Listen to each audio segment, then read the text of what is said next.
ಸೌದಿಯ Madina bus ದುರಂತದಲ್ಲಿ ಬೀದರ್ ಮೂಲದ ಮಹಿಳೆ ಸಾವನ್ನಪ್ಪಿರುವಂತಹ ವಿಚಾರ ಗೊತ್ತಾಗ್ತಾ ಇದೆ. ಯಾತ್ರಿಕರ ಬಸ್ಗೆ ನಿನ್ನೆ ಡೀಸೆಲ್ ಟ್ಯಾಂಕರ್ ಡಿಕ್ಕಿ ಹೊಡೆದಿತ್ತು. ಆ ಸಂದರ್ಭದಲ್ಲಿ ಬರೋಬ್ಬರಿ 45 ಮಂದಿ ಸಾವಿಗೀಡಾಗಿದ್ರು. 45 ಮಂದಿಯಲ್ಲಿ 80 ವರ್ಷದ ರಹಮತ್ ಸಹ ಒಬ್ರು ಅನ್ನುವಂತಹ ವಿಚಾರ ಗೊತ್ತಾಗ್ತಾ ಇದೆ. ಇವರು ಮೂಲತಃ ಬೀದರ್ನ ಮೈಲೂರು ನಗರದ ಸಿಎಂಸಿ ಕಾಲೋನಿಯ ರೆಹಮತ್ ಅನ್ನುವಂತಹ ವಿಚಾರ ಗೊತ್ತಾಗ್ತಾ ಇದೆ. ರೆಹಮತ್ ಈಗಾಗಲೇ ಸಾವಿಗೀಡಾಗಿದ್ದಾರೆ. ಹೈದರಾಬಾದ್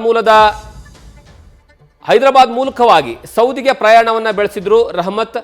ಈ ರೆಹಮತ್ ಸಾವಿಗೀಡಾಗಿದ್ದಾರೆ. ಯಾಕಂದ್ರೆ ನಿನ್ನೆ ನೀವು ಬೆಳಗ್ಗೆ ನಡೆದಿರುವಂತಹ ಘಟನೆಯ ಏನಂದ್ರೆ ದೃಶ್ಯಾವಳಿಗಳು ಒಂದು ಸೈಡ್ ನೋಡ್ತಾ ಇದ್ದೀರಾ. ಸೌದಿಯಲ್ಲಿ ಮಧ್ಯರಾತ್ರಿ 1 ಗಂಟೆ ಸುಮಾರಿಗೆ ಆಗಿರ್ತಕ್ಕಂತಹ ಏನಂದ್ರೆ ಬಸ್ನಲ್ಲಿ ಬರೋಬ್ಬರಿ 45 ಜನ ಯಾತ್ರಾರ್ಥಿಕರು, ಅದು ಭಾರತದ ಪ್ರಜೆಗಳು, ಎಲ್ಲರೂ ಸಹ ಸೌದಿಯಲ್ಲಿರುವಂತಹ ಮೆಕ್ಕಾ ಮದಿನಾಗೆ ಏನಂದ್ರೆ ಪ್ರಯಾಣವನ್ನ ಬೆಳೆಸಿದ್ರು. ಆ ಸಂದರ್ಭದಲ್ಲಿ ಮದಿನಾದಿಂದ ಮೆಕ್ಕಾಗೆ ಹೋಗುವಂತಹ ಸಂದರ್ಭದಲ್ಲಿ ಆ ಒಂದು ಬಸ್ಗೆ ಒಂದು ಡೀಸೆಲ್ ಟ್ಯಾಂಕರ್ ದೊಡ್ಡ ಮಟ್ಟದಲ್ಲಿ ಆಕ್ಸಿಡೆಂಟ್ ಆಗಿರುವಂತಹ ಕಾರಣಕ್ಕಾಗಿ ಬೆಂಕಿಯ ಕೆನ್ನಾಲಿಗೆಗೆ ಬಸ್ನಲ್ಲಿರುವಂತಹ 45 ಜನ ಪ್ರಯಾಣಿಕರು ಸಾವಿಗೀಡಾಗಿದ್ರು. ಅದರಲ್ಲಿ ಬೀದರ್ ಮೂಲದ ಒಬ್ಬ ವ್ಯಕ್ತಿಯು ಅನ್ನುವಂತಹ ವಿಚಾರ ಗೊತ್ತಾಗ್ತಾ ಇದೆ. ಇದರ ಬಗ್ಗೆ ಹೆಚ್ಚಿನ ಮಾಹಿತಿಯನ್ನು ನಮ್ಮ ಪ್ರತಿನಿಧಿ ಶಿವಾನಂದ್ ಕೊಡ್ತಾರೆ.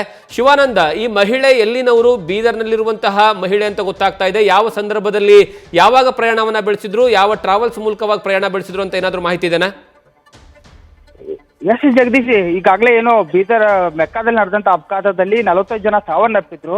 ಆ ಸಾವನ್ನಪ್ಪಿದವರಲ್ಲಿ ಬೀದರ್ ಮೂಲದ ಮಹಿಳೆ ಒಬ್ಳು ಇದ್ರು ಎನ್ನುವಂತ ಮಾಹಿತಿ ಈಗ ಗೊತ್ತಾಗಿರುವಂತದ್ದು. ಈಗಾಗಲೇ ಜಿಲ್ಲಾಡಳಿತ ಕೂಡ ಸ್ಪಷ್ಟನೆ ನೀಡಿರುವಂತದ್ದು. ಈ ಒಂದು ಮಹಿಳೆ ಹೈದರಾಬಾದ್ ಮೂಲಕ ಮೆಕ್ಕಾಕ್ಕೆ ಸೌದಿ ಅರೇಬಿಯಾಗೆ ತೆರಳಿದ್ದು. ಸೌದಿ ಅರೇಬಿಯಾದಿಂದ ಮೆಕ್ಕಾದಿಂದ ಮದ್ರಾಗೆ ತೆರಳುವ ಸಮಯದಲ್ಲಿ ಒಂದು ಬಸ್ ಅಪಘಾತ ದುರಂತ ಸಂಭವಿಸಿತ್ತು. ದುರಂತದಲ್ಲಿ 45 ಜನ ಸಾವನ್ನಪ್ಪಿದ್ರು. ಆ ಸಂದರ್ಭದಲ್ಲಿ ಮಹಿಳೆ ಕೂಡ ಅದೇ ಬಸ್ನಲ್ಲಿ ಪ್ರಯಾಣ ಮಾಡ್ತಿದ್ದ. ಬಸ್ನಲ್ಲಿ ಆಕೆಯು ಕೂಡ ಅಂದ್ರೆ ರೆಹಮತ್ ಬಿ ಎಂಬಂತ ಏನು 80 ವರ್ಷದ ಮಹಿಳೆ ಕೂಡ ಸಾವನ್ನಪ್ಪಿದ್ದಾಳೆ ಎನ್ನುವಂತ ಮಾಹಿತಿ ಈಗ ಲಭ್ಯವಾಗಿರುವಂತದ್ದು. ಇದಕ್ಕೆ ಸಂಬಂಧಪಟ್ಟಂತೆ ಇನ್ನಷ್ಟೇ ಕುಟುಂಬಸ್ಥರು ಮಾಹಿತಿಯನ್ನ ಕೂಡ ನೀಡಬೇಕಾಗಿದೆ.